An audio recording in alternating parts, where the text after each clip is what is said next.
Welcome in my YouTube channel. आज हम discuss करेंगे नगरीय भूगोल के एक चैप्टर नगरीय बस्तियों का पदानुक्रम अर्थात urban hierarchy based on functions.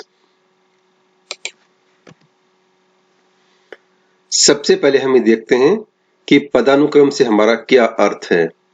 नगरों का वास्तविक पदानुक्रम उनके कार्यों का केंद्रीयता के आधार पर निर्धारित कार्यात्मक पदानुक्रम या पदानुक्रम भी कहा जाता है। भूगोल में इस शब्द को महत्व दिलाने का जो वास्तविक श्रेय जाता है वो है वाल्टर क्रिस्टेडर को। पदानुक्रम के अर्थ को इस प्रकार भी देखा जा सकता है। पदानुक्रम से अभिप्राय बस्तियों को उनके आकार अथवा अन्य बातों जैसा कि उनके द्वारा किए जाने वाले कार्यों एवं सुविधाओं के आधार पर विभिन्न श्रेणियों में विभाजित करना है। यानी कि जो नगर है उन नगरों को उनके द्वारा किए जाने वाले कार्यों एवं सुविधाओं के आधार पर अलग अलग कैटेगरीज में डिवाइड करना या विभाजित करना भी एक तरह का पदानुक्रम है। जैसे फॉर एग्जाम्पल अगर हम शासकीय स्तर पर देखें तो राष्ट्रीय राजधानी, राज्य राजधानी, डिविजनल क्षेत्र, जिला मुख्यालय, तहसील मुख्यालय आदि ये भी एक प्रकार का जो है शासकीय पदानुक्रम ही है। यहाँ पर इस स्लाइड में हम देख सकते हैं कि किस प्रकार से जो पदानुक्रम सिटीज में पाया जाता है। यहाँ पर सिटी, टाउन, विलेज और फिर छोटा हैमलेट। इसी प्रकार से यहाँ सबसे जो बड़ा शहर है, मेगा सिटी है, वो फिर उससे छोटा, फिर उससे छोटा, फिर उससे छोटा, और इस प्रकार से इस पिरामिड में ये दिखलाया गया है कि किस प्रकार से नगरों में पदानुक्रम या जो हायरार्की है वो देखने को मिलती है। इस स्लाइड के माध्यम से हम ये समझने का प्रयास करेंगे कि हायरार्की से हमारा तात्पर्य क्या है। जैसे एक परिवार होता है तो परिवार में ये पेरेंट्स हो गए, उसके बाद इनके ये 4 बच्चे और फिर इनके बाद ये 4 बच्चे, यानी कि सबसे बड़े ये, फिर उनसे छोटे ये और फिर उनसे छोटे ये। इसी प्रकार से हम इस स्लाइड में भी हम देखेंगे कि ये सबसे बड़े, फिर ये छोटे, फिर ये छोटे, यानी कि ये जो पदानुक्रम है इसको किसी भी प्रकार से जो है हम विभाजित या इसको देख सकते हैं कि किस प्रकार से सिटीज में या कार्यों के आधार पर या व्यक्ति की हाइट के आधार पर या परिवार में रिश्तों के आधार पर या ऑफिसेज में पद के आधार पर किस प्रकार से हायरार्की जो है वो देखने को मिलती है। व्यक्तियों, वस्तुओं, तत्वों अथवा मानों का उनके क्रय या स्तर निश्चित करना ही पदानुक्रम कहलाते हैं। कि जो चाहे व्यक्ति हो, चाहे वस्तु हो या कुछ और सिटीज हो, उनका जो मान है उसकी कैटेगरी कहाँ फिट होती है उसको तय करना ही पदानुक्रम या हायरार्की जो है वो कहलाता है।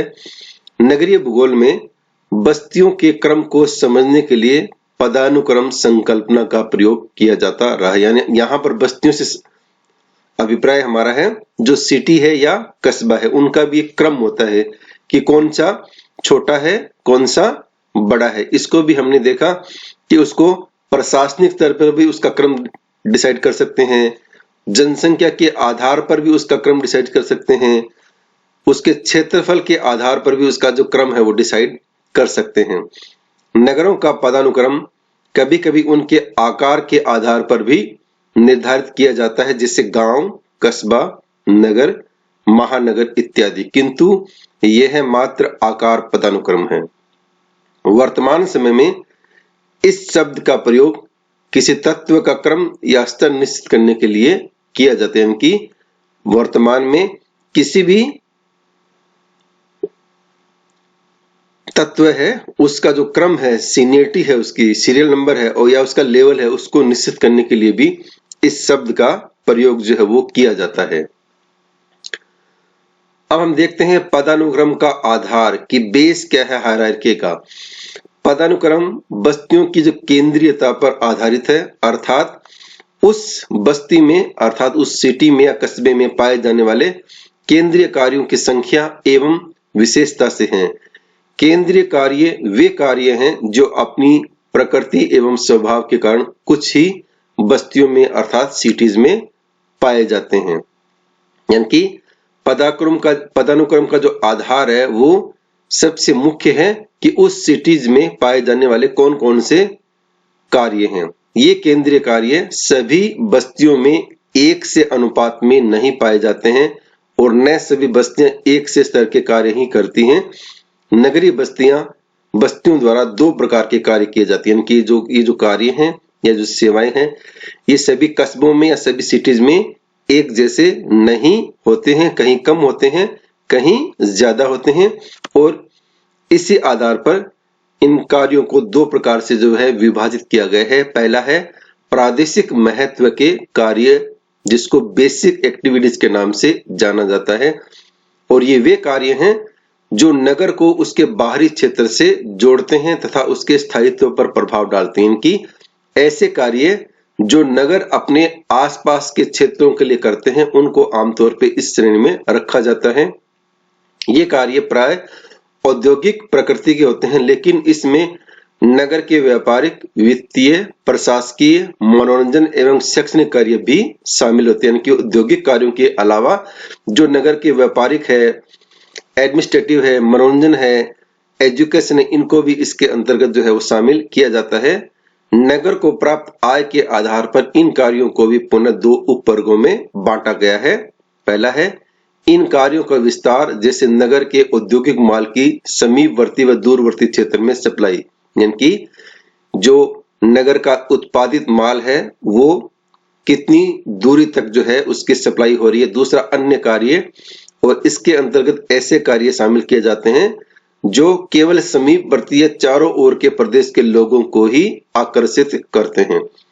और इसी में दूसरा है स्थानिक महत्व के कार्य जिसको नॉन बेसिक एक्टिविटीज के नाम से जाना गया है और ये वे कार्य हैं जो नगर में काम करने वालों तथा उनके आश्रितों की सेवा करते हैं। और बेसिक और नॉन बेसिक एक्टिविटीज के बारे में आपको डिटेल से अध्ययन करना है तो इसका एक वीडियो पहले अपलोड किया जा चुका है, उसको आप अवश्य देखें। अब देखते हैं कि जो पदानुक्रम है या जो हायरार्की है उसको निर्धारण करने की कौन कौन सी विधियां हैं। नगरों की पदानुक्रम को निर्धारित करने की विधियों को चार समूह में रखा जा सकता है। पहला है कार्यों की संख्या एवं विविधता के आधार पर अर्थात based on number of variety of works. दूसरा है कार्यों की केंद्रीयता के आधार पर based on the centrality of works. तीसरा है कार्यों के संख्यात्मक मान से प्राप्त केंद्रीयता के आधार पर। और चौथा है जनसंख्या की व्यावसायिक संरचना के आधार पर। यानी कि इन विधियों के आधार पर किसी भी सिटी का जो पदानुक्रम है वो निर्धारित जो है वो किया जा सकता है। अब पहला हम दोबारा देखते हैं उसको डिटेल में। कार्य की संख्या एवं विविधता के आधार पर पदानुक्रम, यह विधि सबसे सरल एवं लोकप्रिय विधि है।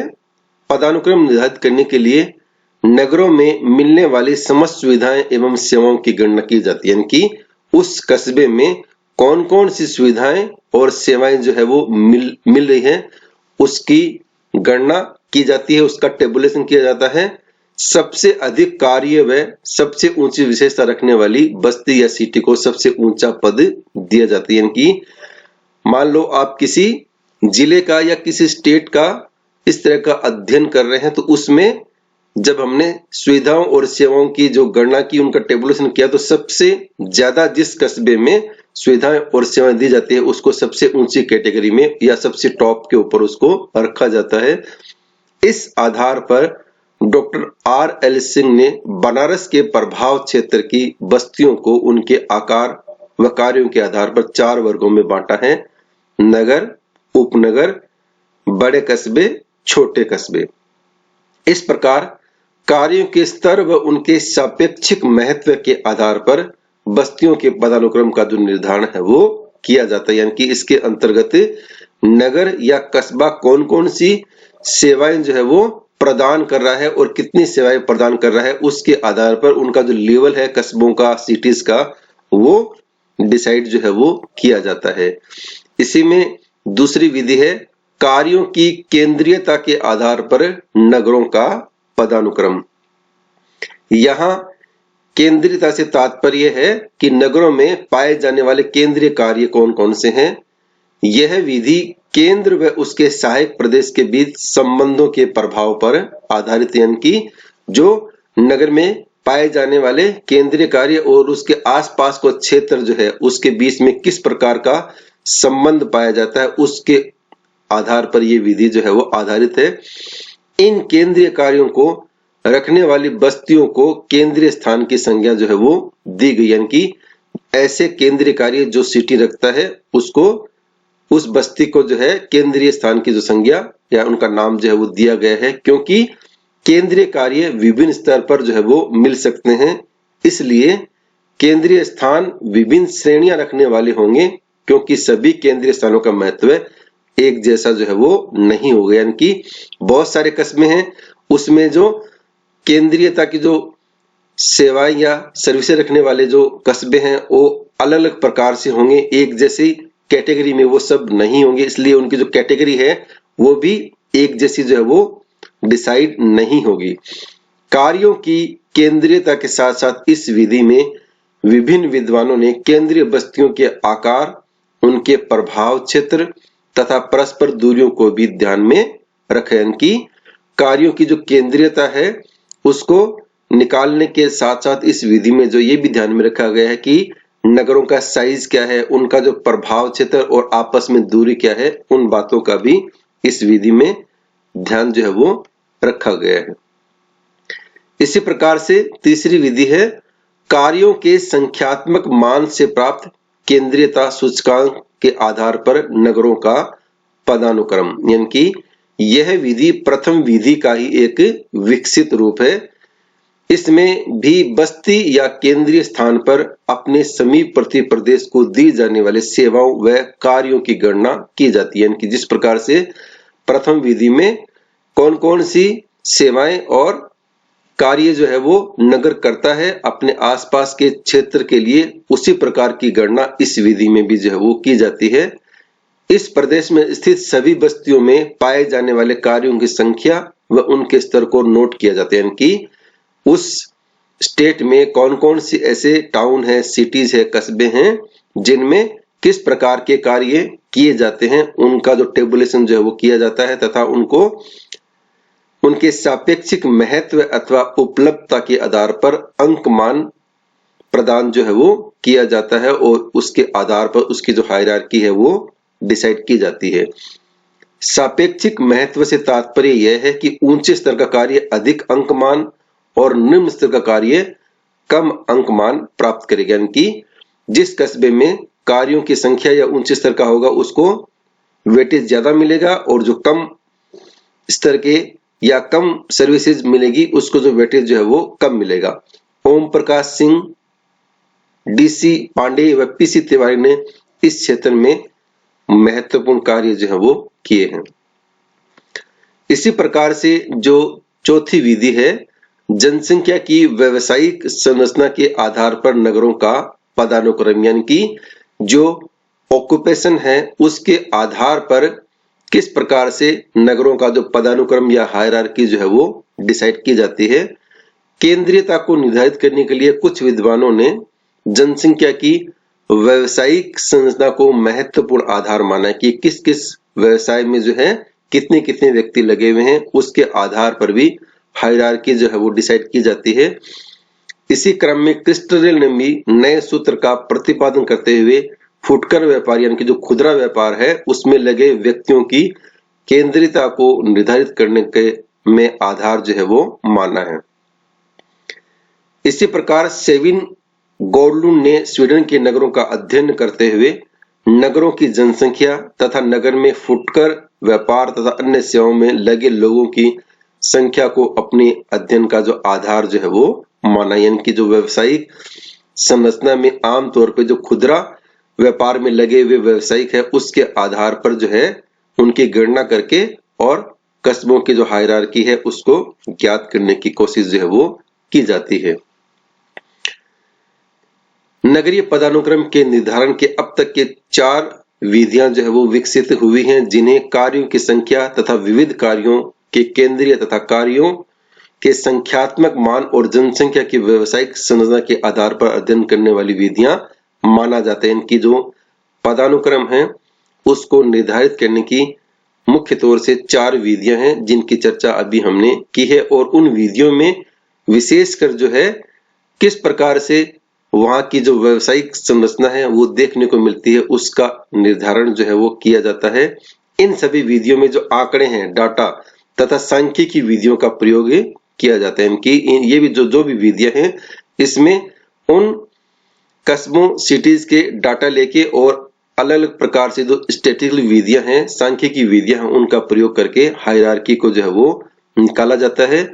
इसी प्रकार ब्रिटेन, फ्रांस, जर्मनी, अमेरिका आदि अन्य पश्चिमी देशों के साथ साथ भारत में भी नगरीय पदानुक्रम विषय पर बहुत सारे भूगोलवेत्ताओं ने शोध कार्य किए हैं। और भारत में मुख्य रूप से SD मुखर्जी, जगदीश सिंह, RL सिंह, विमलेंदु भट्टाचार्य, गोपाल कृष्ण, जगदीश सिंह आदि के जो नाम है वो प्रमुख है।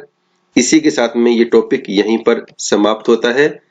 इस टॉपिक से संबंधित आपको कुछ और डिटेल में स्टडी करनी है तो आप इनमें से किसी भी बुक की स्टडी जो है वो कर सकते हैं। आपको ये वीडियो अच्छा लगे तो लाइक कीजिए, शेयर कीजिए और सब्सक्राइब कीजिए। इस वीडियो से संबंधित आपको PDF सॉफ्ट कॉपी में नोट्स चाहिए तो यहाँ एक वेबसाइट का नाम दिया गया है mybooklo.com, यहाँ से आप सॉफ्ट कॉपी डाउनलोड कर सकते हैं। इसी के साथ धन्यवाद, थैंक यू।